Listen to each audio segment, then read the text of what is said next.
Good morning. Welcome to Coffee Talk. I'm Mark Bradberry. Hope you'll take a moment and subscribe to my YouTube channel and maybe like this video, and perhaps you'll even share it with others. But in the meantime, why don't you grab a cup and join me? Let's talk about peace. That's right, peace. We all want it, whether among all the peoples of planet Earth or just within our own hearts and souls and minds.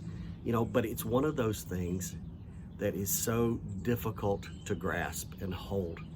It's like trying to squeeze water in your hands. It just runs right through.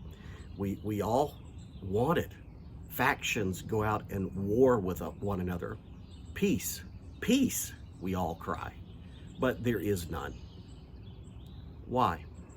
Well, I suspect that the answer is actually fairly simple. It's kind of like this. We all want things our own way.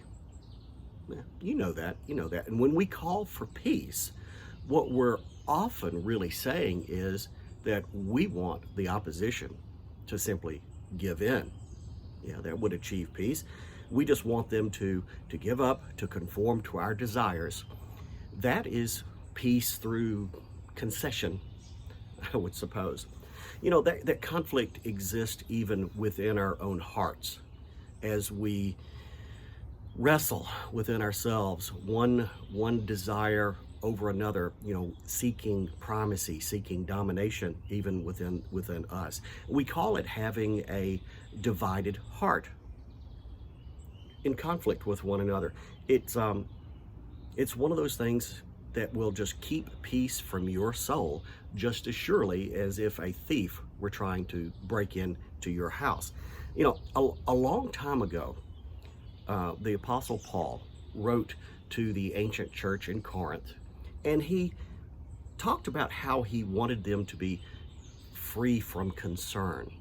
Now, he was specifically talking to them about the idea of being devoted to the Lord. Some of them were really wanting to be totally sold out to God, and yet there was a concern that they couldn't serve the Lord and be devoted and be married at the same time.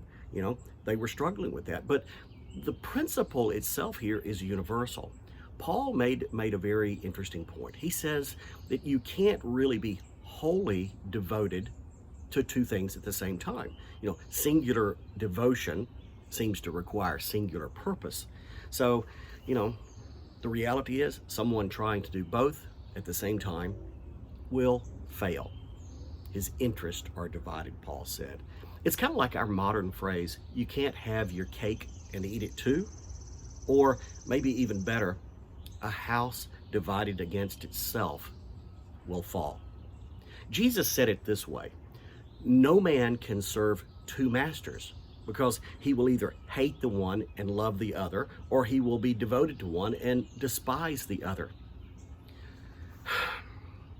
What factions exist within you? Well, they're probably very similar to the factions that exist within me. And I know this: you'll eventually have to make a choice, or you'll remain at war in your heart and soul and mind. Enjoy your coffee.